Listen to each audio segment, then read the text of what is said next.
हाँ तो बच्चों, ये रही आपकी प्रॉब्लम नंबर 1.18। इसमें देखें वो कहता क्या है, वो कहता है consider a discrete system time system, यानी कि एक डिस्क्रीट आपके पास सिग्नल आ गया with input x of n और आउटपुट आपकी वाई ऑफ एन है, ठीक है। वो कहता है इसमें जो आपको एन नॉट नज़र आ रहा है ना, ये एक फाइनाइट पॉजिटिव इंटीजर है, मतलब कि ये पॉजिटिव नंबर है कोई।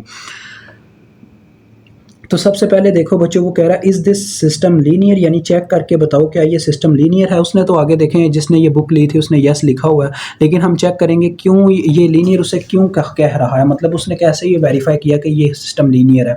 आपको पता है हम कैसे वेरीफाई करते हैं, हम दो सिग्नल्स यानी उसमें होमोजेनिटी और एडिटिविटी की प्रॉपर्टी देखते हैं, वो होल्ड करता है तो लीनियर होता है, अदरवाइज हम उसको नॉन लीनियर कह देते हैं। तो चलिए यहाँ ए जूस हल करते हैं। तो ये एक जनरल फॉर्म है, हमने इसके जनरल फॉर्म से ही दो इक्वेशंस बनानी है, फिर उनको वेरीफाई करना है। Y one of n is equal to sigma k is equal to n minus n naught से लेके बच्चों कहाँ तक है, एन प्लस एन नाट तक, ठीक है। तो एक्स वन ऑफ के आ जाएगा, समझ रहे हो ना मेरी बात को। इसी तरह से सिमिलरली आपने वाई टू ऑफ एन ले लेना, वो भी बच्चों इसी तरह से आ जाएगा।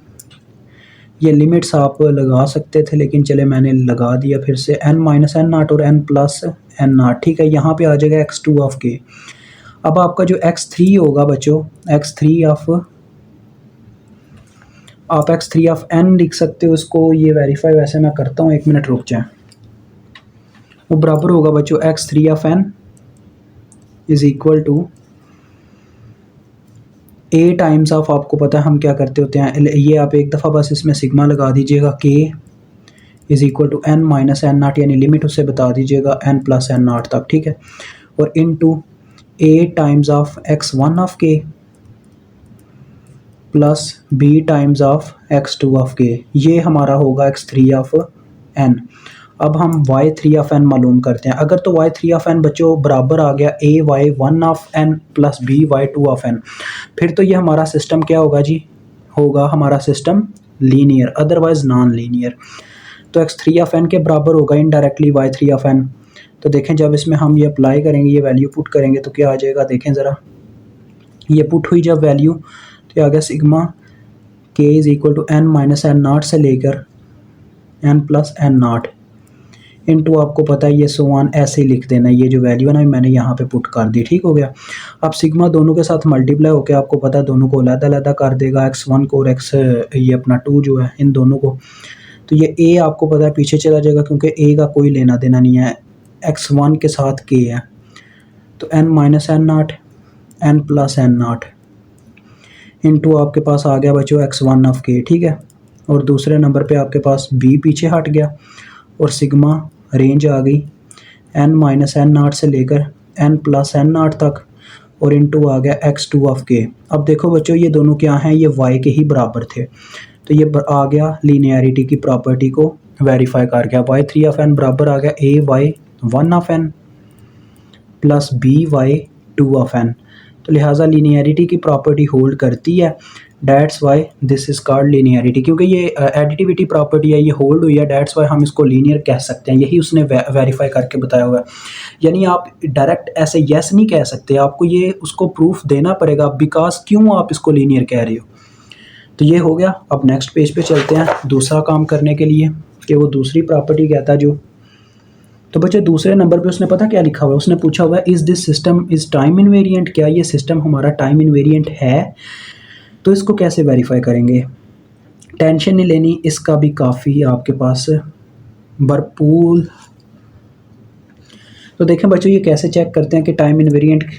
तो पहले आपने वाई वन ऑफ एन ले लिया, ठीक है, y one of n which is equal to, ये आपने वैसे ही का वैसे ही रखा जैसे आपने पहले लिया था, यानी कि k is equal to n minus n naught और आगे ऊपर लिखा हुआ है n plus n naught into आपके पास है एक्स वन ऑफ के, ठीक है।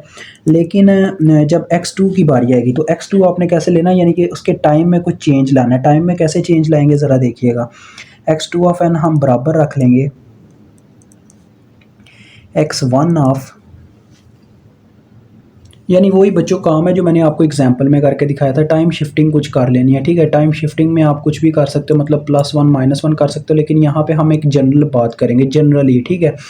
तो जनरली क्या करेंगे, इसको बराबर रख लेंगे एक्स टू ऑफ एन को के माइनस एन वन के, ठीक है, ये मैंने इसके बराबर रख लिया।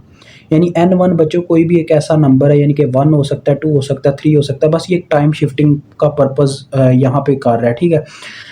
आप इस पे प्लस एन वन भी लिख सकते हो, माइनस एन वन भी लिख सकते हो। अब इस पर्पज़ से होगा क्या, जो दूसरा सिग्नल जनरेट होगा वो इस सिग्नल की बिना पर जनरेट होगा। फिर हमने ये जो यहाँ पे टाइम शिफ्टिंग किया है, बाद में जाके फर्स्ट वाले में भी टाइम शिफ्टिंग क्या करेंगे। अगर दोनों का रिजल्ट सेम हुआ तो फिर ये क्या होगा जी, अपने पास टाइम इनवेरिएंट होगा, यानी कि टाइम के लिहाज से ये चेंज नहीं होता, ये कहा जाएगा।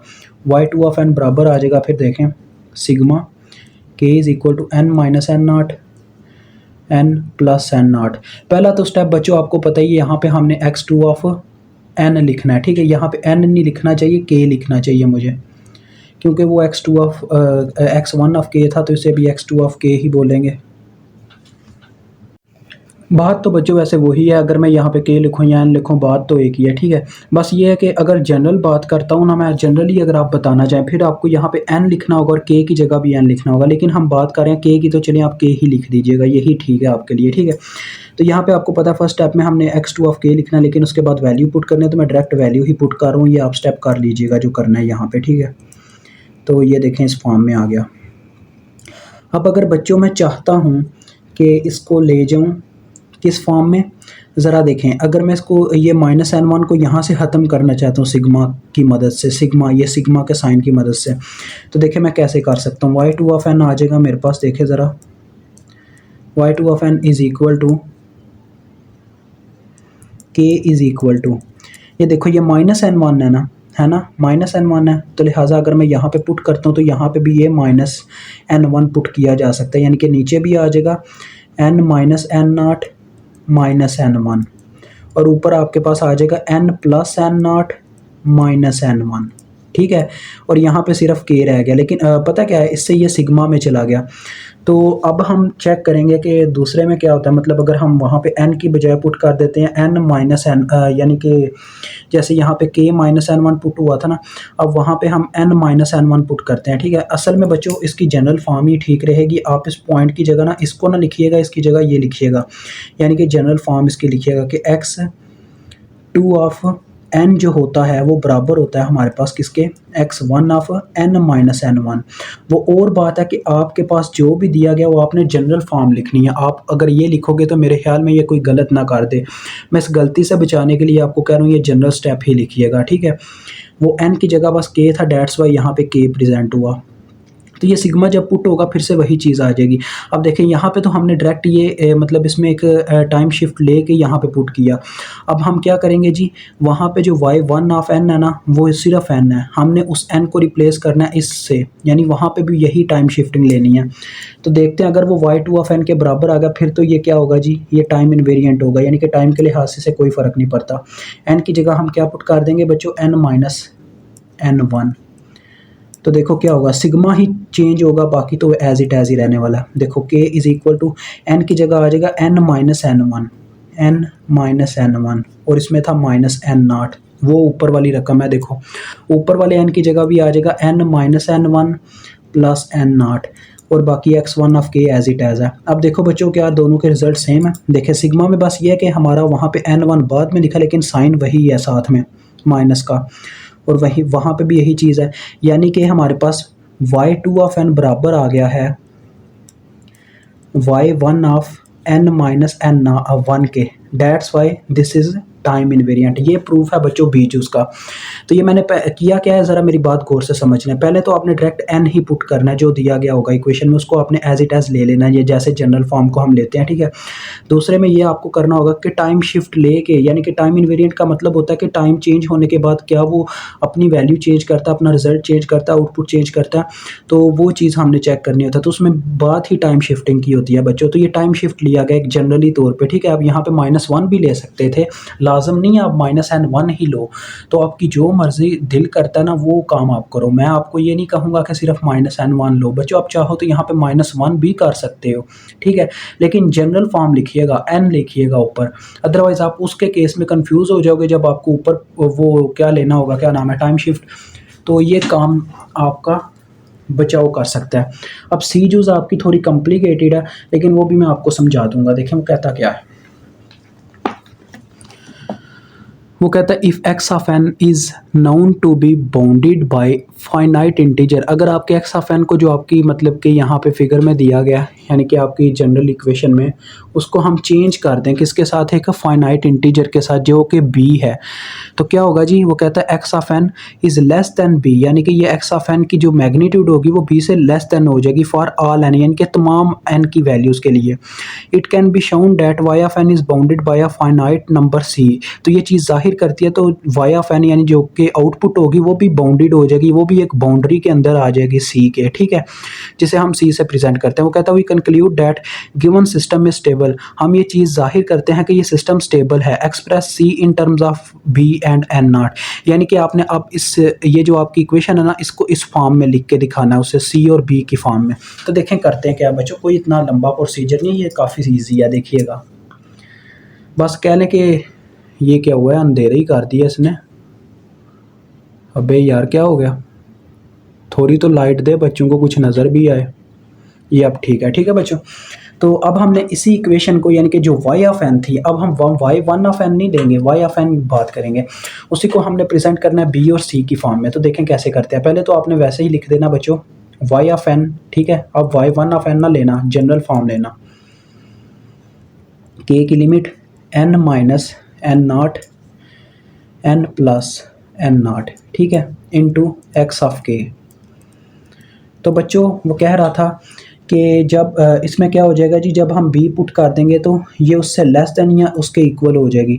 तो यहाँ पे आप लिखोगे लेस देन और इक्वल टू सिग्मा के, यानी ये साइन ये प्रेजेंट कर रहा है कि y ऑफ n अब किसके बराबर हो चुका है, लेस देन या इक्वल टू, ये उसने खुद लिखा हुआ है बच्चों, मेरी बात समझ जाओ, मेरी बात समझ लो। वो देखो वो कह रहा है कि जब मतलब कि x of n is known to be bounded by a finite integer b, तो इसकी जो मैग्नीट्यूड होती है वो लेस देन हो जाती है b for all values of n. That's y यहाँ पे मैंने ये लिखा है, लेस देन और इक्वल टू भी आपने लिखना है, ठीक है। तो k is equal to n minus n not n plus n not, यहाँ पे आ गया क्या जी बी, और साथ में आप इसके, अब जब बच्चों आप यहाँ पे वाई ऑफ एन की जगह सी लिखना चाहोगे ना, तो आपको ये सिग्मा ख़त्म कर देना चाहिए।